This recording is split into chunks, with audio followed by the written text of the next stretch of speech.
Hello and welcome to The Loop. I'm Matt Bruning. And I'm Erin McBride. This has been National Construction Safety Week.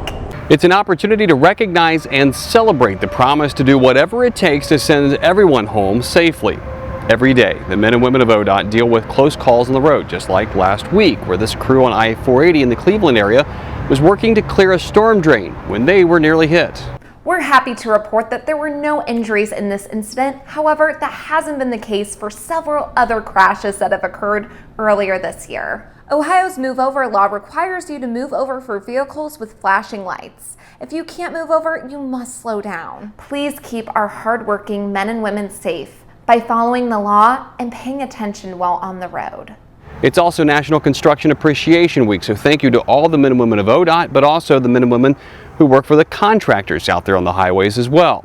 And while you might not appreciate the construction part, you probably do appreciate the end result. The largest project we have going on right now is our Valley View Bridge near Cleveland. Our Northeast Ohio Public Information Officer, Amanda McFarland, shows us how it hit a major milestone. Constructing this bridge is the largest part of the Valley View Bridge project. It will help handle the 180,000 vehicles that travel this stretch of I-480 each day while the bridge decks of the existing bridges are replaced. Initial calculations showed backups for miles in each direction if we reduce the number of lanes open to traffic. Considering the scale of the project and the potential impacts to the traffic patterns of the region, the construction of a new bridge was determined to be the best solution. It took 2 years and 66,000 cubic yards of concrete, which is enough to pour a 4-foot wide sidewalk from here to Cincinnati, and 19 million pounds of structural steel to complete this center span. Once the driving surfaces on the existing bridges are replaced, this bridge will remain in operation, carrying 2 lanes in each direction and serving as a bypass to the I-77 interchange, ultimately reducing congestion and improving safety along this corridor. From Garfield Heights, I'm Amanda McFarland for The Loop. Meanwhile, construction of a new bridge over the Maumee River to extend Industrial Drive in Napoleon is hitting the halfway mark, with piers and beams set on one side of the river. Hopefully through the winter, we'll do the exact same thing on the other side. We'll set the beams and hopefully pour the other half of the bridge deck sometime midsummer. This $10.3 million project includes roundabouts at both ends of the bridge on State Route 110 and Riverview Avenue.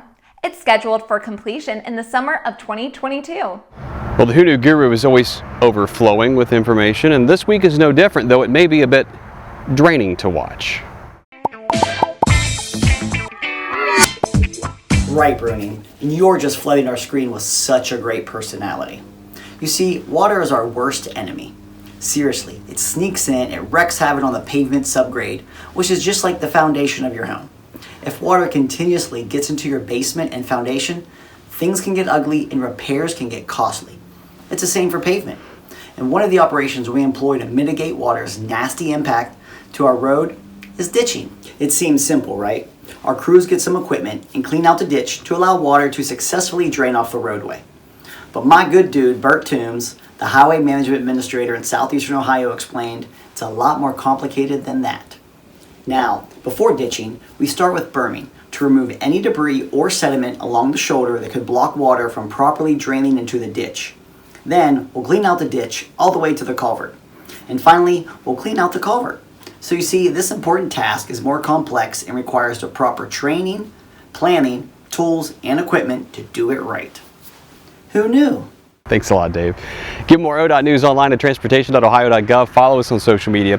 And we always love those story ideas and feedback to loop@dot.ohio.gov. And now, you're in the loop.